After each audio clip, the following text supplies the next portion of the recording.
It's been a really, really messed up week. Some days torture, some days better. La la la, la la la.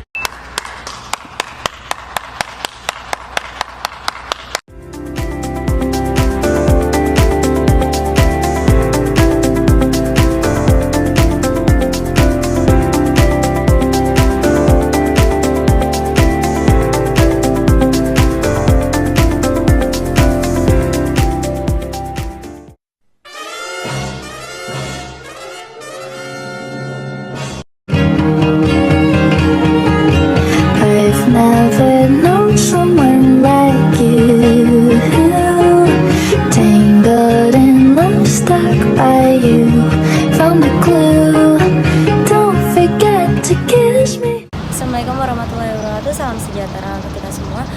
Perkenalkan, nama saya Azmi Husna dengan NIM 4312 4010 119. Di sini saya ingin membuat tugas kewarganegaraan. 6 hours later, tomorrow, the next day, 2,000 years later. Assalamualaikum warahmatullahi wabarakatuh. Salam sejahtera bagi kita semua. Halo teman-teman, kembali lagi bersama saya dalam video edukatif tentang pendidikan kewarganegaraan. Pada kesempatan kali ini kita akan membahas secara mendalam tentang penerapan pendidikan kewarganegaraan di Indonesia saat ini, mulai dari pengertian, tujuan, hingga bagaimana penerapannya dalam kehidupan sehari-hari. Pengertian pendidikan kewarganegaraan atau biasa disingkat PPKN adalah proses pembelajaran yang bertujuan untuk membentuk peserta didik menjadi warga negara yang baik, aktif, cerdas, dan bertanggung jawab terhadap bangsa dan negara. Pendidikan ini tidak hanya sekedar hafalan tentang Pancasila, UUD 1945, dan sejarah bangsa, tetapi lebih dari itu.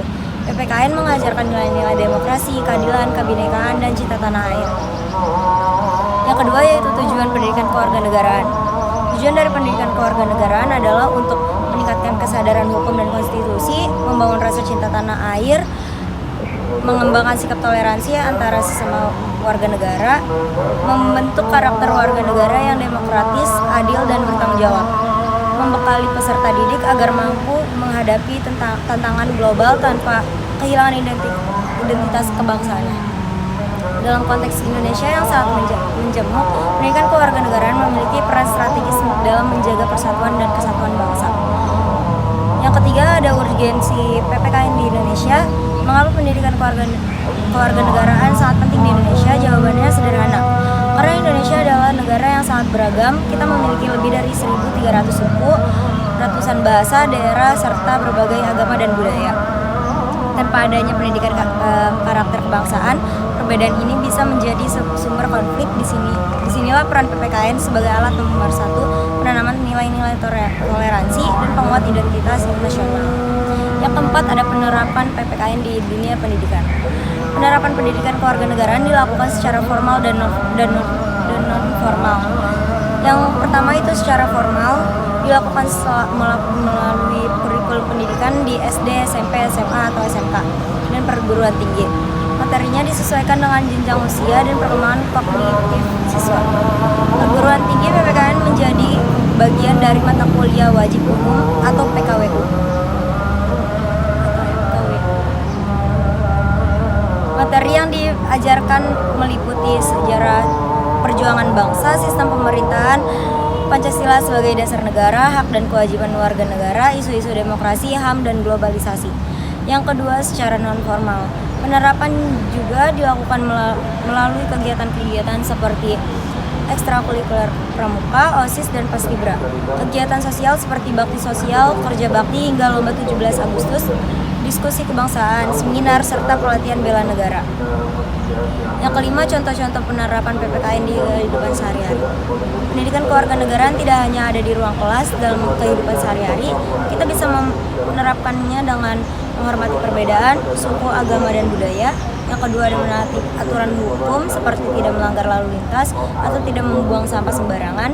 Yang ketiga, berpartisipasi dalam kegiatan masyarakat seperti gotong royong, ronda malam, dan kegiatan desa. Yang keempat, menghargai simbol-simbol negara seperti menghormati bendera merah putih dan menyanyikan lagu Indonesia Raya dengan penuh semangat.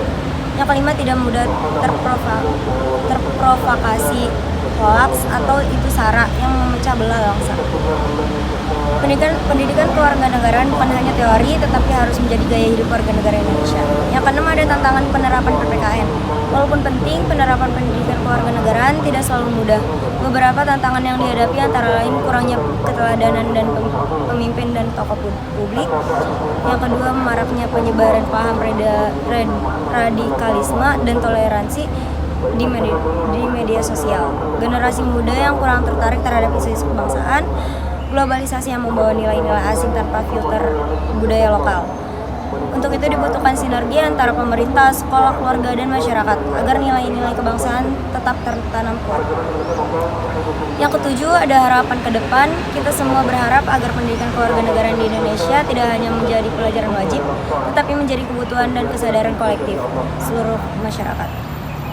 Di sekolah, guru harus kreatif menyampaikan materi yang membumi dan relevan. Di rumah, orang tua harus menanamkan nilai-nilai moral sejak dini.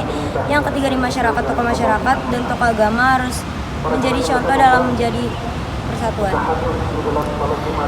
Adapun kesimpulan yang saya dapat, pendidikan kewarganegaraan bukan hanya teori, tetapi harus menjadi bagian dari cara kita hidup sebagai warga negara Indonesia yang cinta damai, demokratis, dan bertanggung jawab. Dengan penerapan yang baik, kita banyak mencetak generasi muda yang bukan hanya cerdas secara intelektual, tetapi juga kuat secara moral dan nasionalisme. Mari kita jaga Indonesia bersama-sama, dimulai dari hal kecil dari kita sendiri. Terima kasih telah menyaksikan video ini. Wassalamualaikum warahmatullahi wabarakatuh.